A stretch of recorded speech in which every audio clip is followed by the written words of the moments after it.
Bienvenue sur les news de Samir. Aujourd'hui, on va parler de l'actualité. Et ça sera sous le coup des JO. Les JO de la honte. En effet, c'est quand même bien plus intéressant que toute cette époque, cet arc, ces saisons sur les législatives, les européennes, les élections. Ça a été vraiment... Pendant un moment, ça a été marrant, mais ensuite, c'était vraiment agaçant.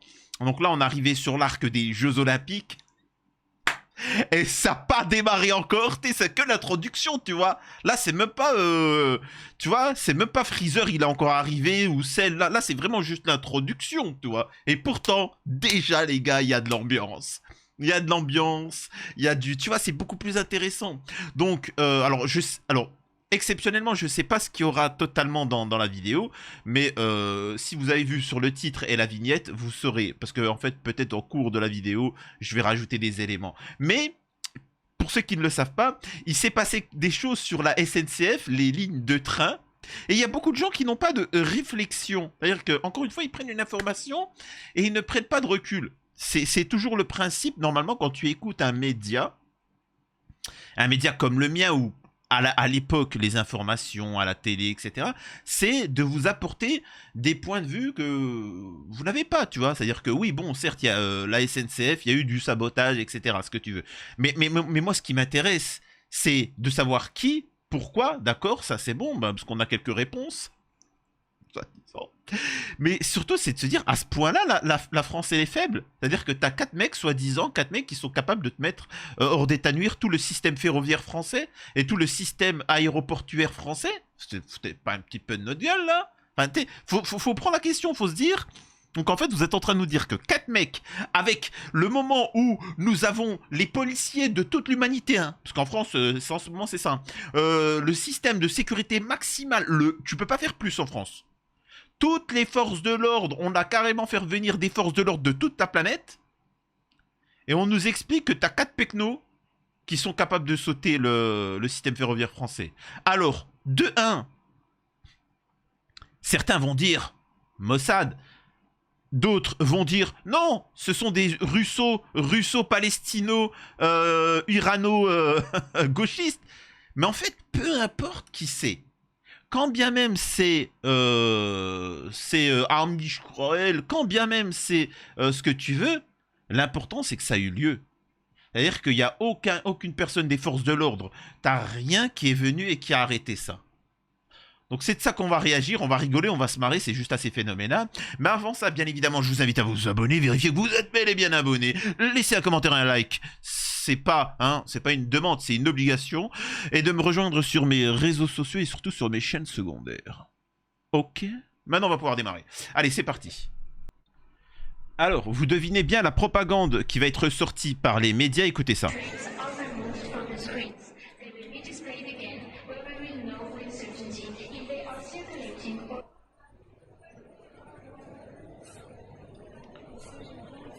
Alors, il faut savoir que tu as presque 1 million de passagers qui sont bloqués en France. Hein, tout le service, que ce soit aéroportuaire, ferroviaire, c'est bloqué. On vient de l'apprendre pendant que notre journaliste s'exprimait. L'aéroport de Bâle-Mulhouse à Strasbourg, dans le Bas-Rhin, a été évacué pour des raisons de sécurité. Voilà, c'est l'information dont on dispose. Est-ce qu'on en sait plus pour le moment, Alexandra Guillet ? Oui, effectivement. Alors, d'après la préfecture du Haut-Rhin, eh bien, c'est suite à une alerte à la bombe que des précautions ont été prises et que l'aéroport a décidé d'évacuer le terminal pour des raisons de sécurité, le temps de faire les levées de doute nécessaires dans cet aéroport. C'est juste incroyable. Alors là, ça, c'est l'information comme quoi que ça part en cacahuète, qu'il y a des sabotages, des choses comme ça. Ce qui est intéressant, c'est de voir au fur et à mesure tout ce qui est sorti dans les médias. Sabotage à la SNCF, c'est un mode opératoire prisé des Russes, selon un spécialiste du terreau. Des opérations de sabotage coordonnées visant le réseau grande vitesse de la SNCF. Tu vois. Moi, ce qui me fait rire, c'est que je sais c'est qui les responsables. Mais ils veulent pas vous le dire. Je suis le seul en France, même dans la dissidence, ils vous le disent pas. Tu vois. Je vais vous le dire, moi, après, c'est qui est responsable. perturbe le trafic ferroviaire et la circulation des TGV à quelques heures de la cérémonie d'ouverture des JO. La simultanéité et le mode opératoire laissent penser à une opération téléguidée par la Russie, explique le spécialiste du terreau sur RMC. Mais tu sais, t'as les Anglais. En fait, c'est juste, je vous explique la problématique. C'est que nous là, pourquoi on a ces informations-là, c'est qu'on les reprend de l'étranger. C'est-à-dire qu'on n'a pas nos journalistes qui font le travail en France. On reprend les informations de l'étranger. Mais, tu sais, en fait, t'as les journalistes japonais. Samuides Samuides Samuida Arg, je suis Gunder, c'est incroyable. Il y a du sabotage sur toutes les lignes ferroviaires. Puis moi, tu sais, j'étais là comme ça avec mon petit cartable, tu vois. Mais comment ça a été saboté, hein? Puis tu sais, il y avait le japonais. T'es Watashiwa et t'avais l'allemand, tu vois. Bah, Arg, ça fait seulement 2 heures que j'attends le train et il est toujours pas présent. Ah bah ouais, bah c'est normal quoi. Enfin quoi, c'est pas du sabotage, c'est normal. Arg, de 2 heures de retard, de vous de moi. Ouais, non, mais c'est en France. C'est pas du sabotage. C'est la SNCF. C'est le système français, quoi. C'est standard. En fait, tous les pays de l'étranger, ils sont en train de dire que le réseau, il est... Non, c'est le réseau, là, c'est standard. Et encore, vous avez de la chance, hein, tout va bien pour le moment. Le véritable responsable, parce que ça serait trop simple de critiquer la SNCF, enfin, les cheminots, etc. Non, le responsable, c'est nos gouvernants qui n'ont pas mis les moyens d'avoir un réseau ferroviaire digne de ce nom. Non, tu vois, plutôt que de se taper des repas de gargantuesques, plutôt que de donner des milliards à l'Ukraine et à Israël, etc. Enfin, faut bien comprendre qu'on a quand même livré au total, je te parle depuis des années, des centaines de milliards à Israël et à l'Ukraine. Tout ça pour envoyer des missiles et des machins. Mais on n'est pas capable de faire un système ferroviaire qui fonctionne en France. Non mais attendez. Il y a un moment, il faut se poser des vraies questions. Plutôt que d'accuser les Russes, les machins, etc. Je vous le dis, hein. Je vous le dis. Là, c'est l'Iran parce qu'il faut... c'est l'Iran et les Russes. Parce qu'il faut vous envoyer au casse-pipe face à eux. Mais une fois que ça sera réglé, vous verrez. Tunisie. Il va se passer une dinguerie avec les Tunisiens. Vous allez voir. Tu vois. Incroyable. Qui est derrière les actes de malveillance qui paralysent le réseau SNCF ce vendredi à quelques heures de la cérémonie d'ouverture? Mais qu'est-ce que vous me racontez? Pour ceux qui savent pas, alors là, mes amis canadiens, s'il y en a qui sont du Canada, des États-Unis, du Japon, d'Allemagne, de peu importe les pays, mais plus ces pays-là, parce que voilà, il fait un peu plus frais, plus froid que machin. Mais vous savez qu'en France, alors, alors, je parle pour les pays africains, il est assez habituel en France l'hiver qu'il neige. Voilà, qu'il neige. Voilà, bon, ça je l'explique. À chaque fois en France qu'il neige, c'est la panique, tu sais, les gens ils courent comme ça, ils sautent par la fenêtre, ils sont là, comment on fait? Pff, le pays est bloqué. Tu dis, quand même, c'est pas comme si c'était une météorite. C'est quand même quelque chose qui arrive assez régulièrement, la neige en France. Donc en hiver, donc je sais pas, quand même, vous pourriez prévoir, non? Tu sais, comment on appelle ça? Au Canada, tu sais, il y a tout ça de neige. 2 heures après, tout est réglé. Au Japon, t'as les routes, elles s'effondrent. Allez, le lendemain, c'est réglé, c'est opérationnel.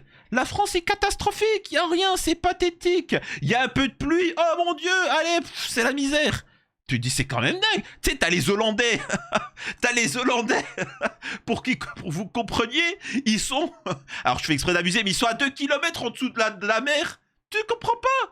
Tu vois, à la base, c'était des castors qui avaient fait un petit barrage, tu vois, par rapport à la mer, et ça a fait les Pays-Bas, et donc, eux, ils ont renforcé ça. Alors que si la digue, elle saute, tous les Pays-Bas, ils sont sous l'eau. Et pourtant, ça se passe bien. Nous, il pleut, c'est catastrophe. Parce que là, ils sont en train d'annoncer que pour l'ouverture des Jeux Olympiques, il va y avoir des pluies diluviennes. Il va pleuvoir énormément. Ce qui serait, la preuve que Dieu existe. Hein, pour ceux qui seraient encore athées.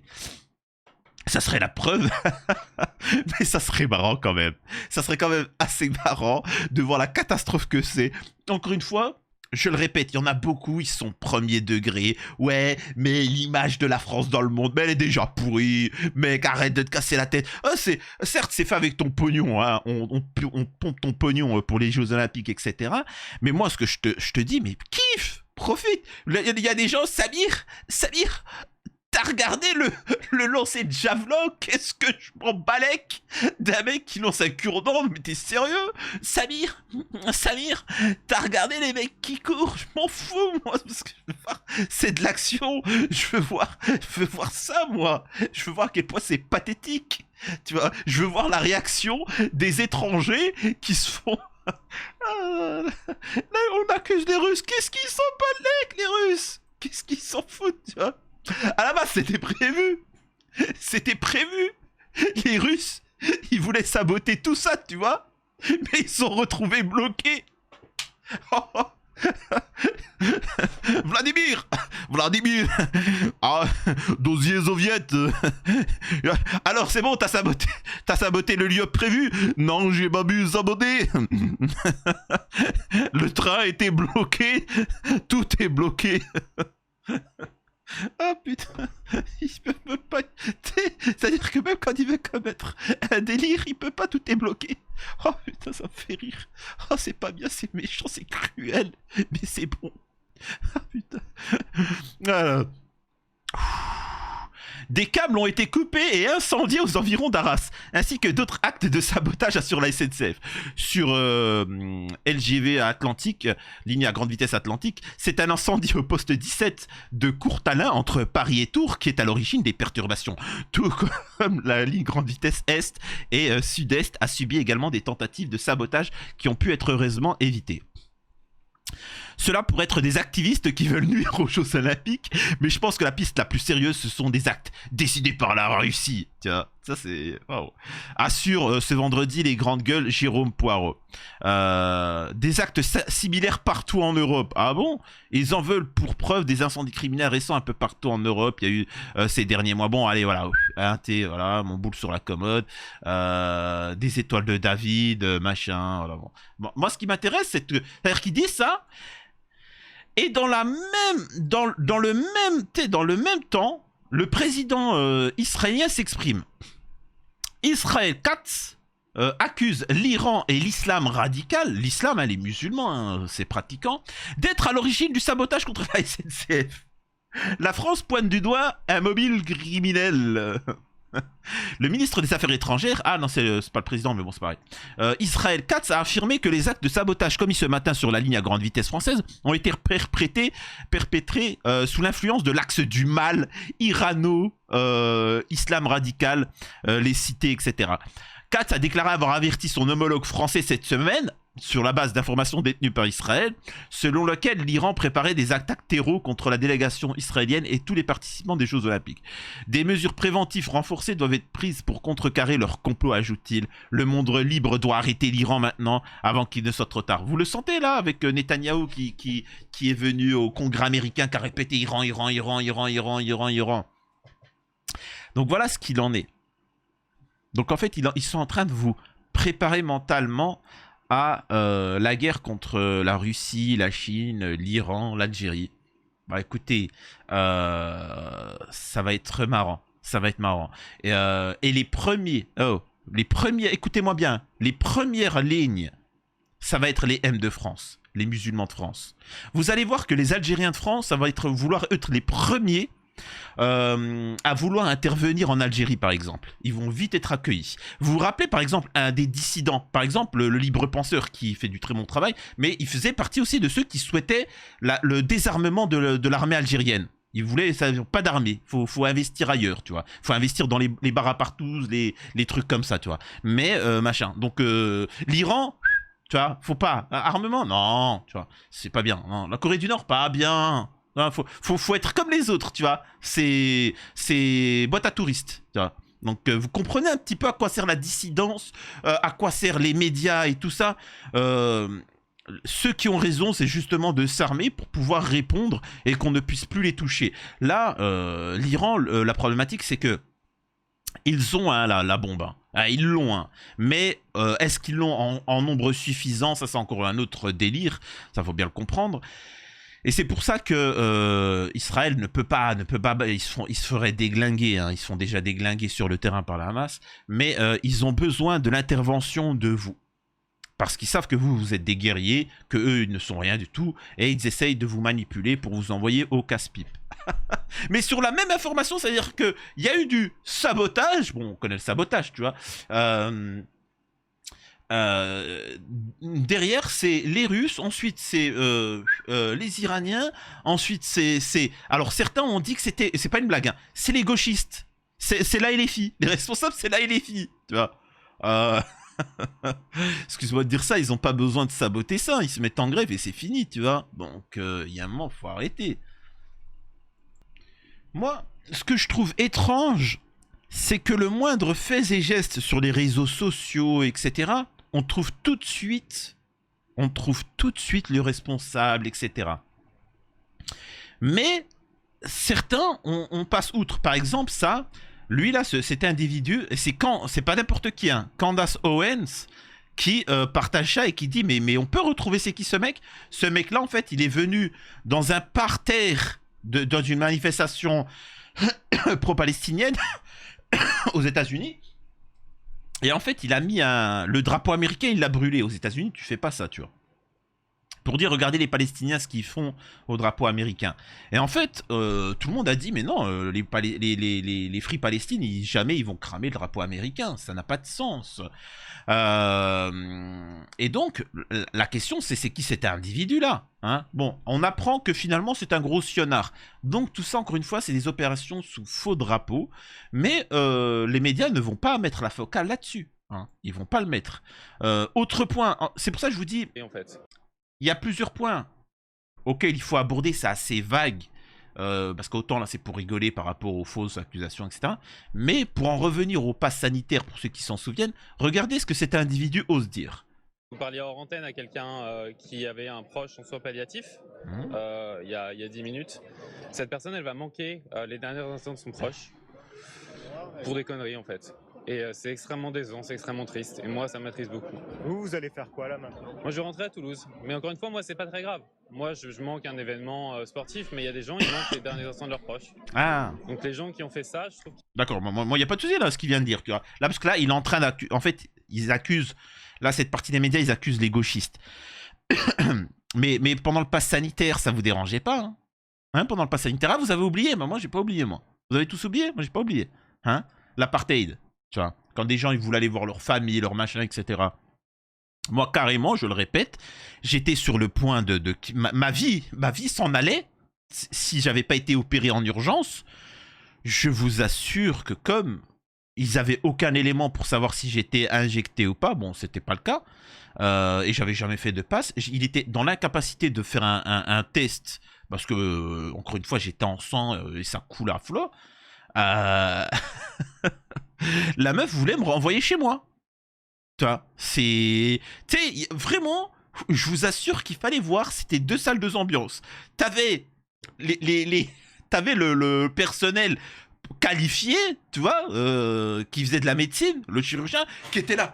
Wow, allez, vite, oh, vous faites quoi? Tu sais, oh, ça peut se jouer en quelques minutes. Allez, vite, tu vois, hop, direct. Et eux, ils étaient là. T'sais, juste avant que... Tu sais, quand ils ont vu qu'ils chipotaient, ils étaient là. Qu'est-ce qu'on fait? Moi, on peut pas là. Qu'est-ce qu'on va faire? Qu'est-ce que tu me racontes? Elle était prête à me laisser crever parce qu'elle était pas capable de me faire un test. Mais c'est des déglingués, ces gens-là. Donc, cassez-vous. Arrêtez d'essayer de nous faire des sentiments, là.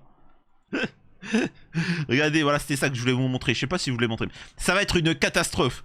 Le météorologue Patrick Marlière prévoit un important cumul de pluie pendant la cérémonie d'ouverture des Jeux Olympiques entre 19h et minuit, jusqu'à 25 à 30 mm, soit l'équivalent de 15 jours de pluie, de précipitation, ajoute-t-il.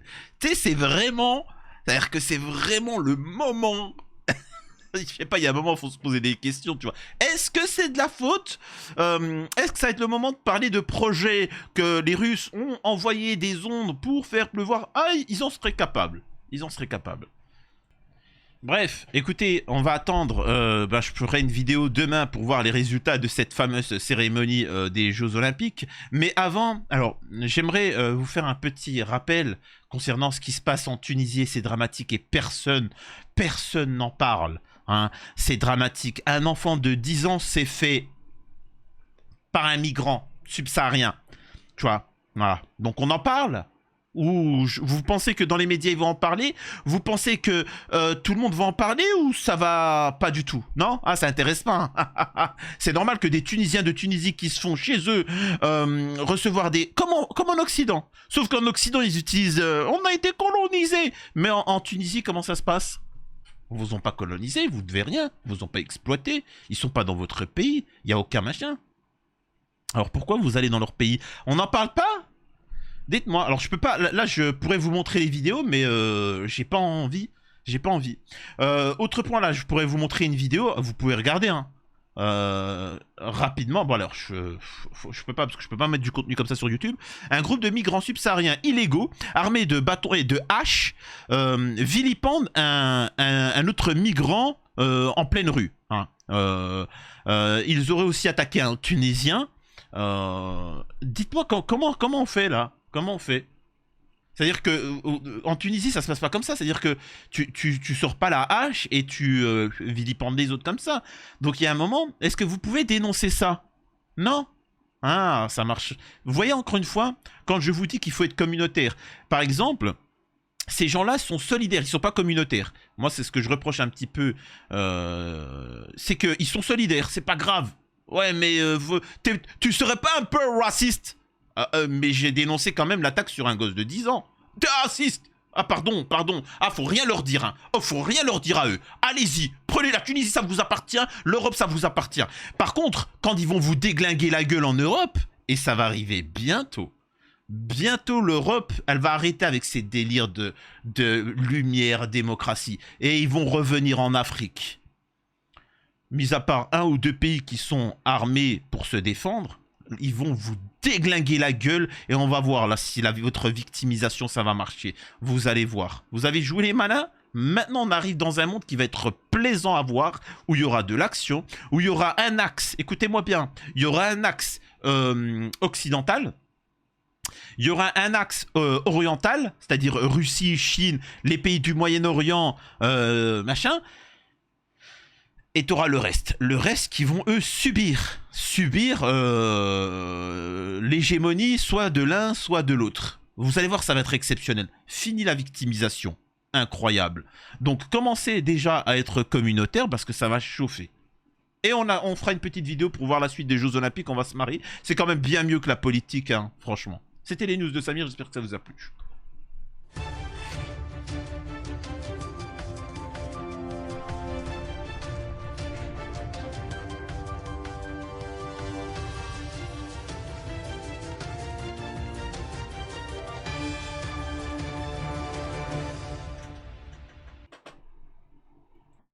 Alors, je sais pas si j'en ferai une vidéo, parce que l'actualité là risque d'être riche avec ce qui va se passer, avec les Jeux Olympiques. Vraiment, il va se passer énormément de choses dans les semaines à venir. Hanouna va répondre à la censure de C8, les JO, Netanyahou, machin, etc., etc. Les élections, Trump, tout ça. Mais il faut savoir qu'on a eu un retour sur, vous vous rappelez, de la dissidence Zoé Sagan, soutenue par Alain Soral, par Salim le libre penseur, par toute la dissidence, Juan Branco, etc. Et je vous l'avais dit, parce que j'ai des informations et on m'a entendu sur l'affaire Zoé Sagan, oui, sur l'enquête sur lui. Et donc, il faut savoir que ce mec-là va tomber. Il va prendre cher. Au niveau de la justice, il va prendre cher. Et il a fait une vidéo. Il s'est montré, hein, ce n'est pas une femme, hein, comme je vous l'avais dit. Et donc, il est un peu dans une grosse demeure, tu vois. Et il est en panique. Et il a fait une vidéo de 50 minutes où il panique, où il explique qu'en fait, ce n'est pas un dissident qui faisait ça juste pour rigoler, que c'est une chouin, que machin, etc. Donc... voilà, donc vous me dites si ça vous intéresse que j'en fasse une vidéo.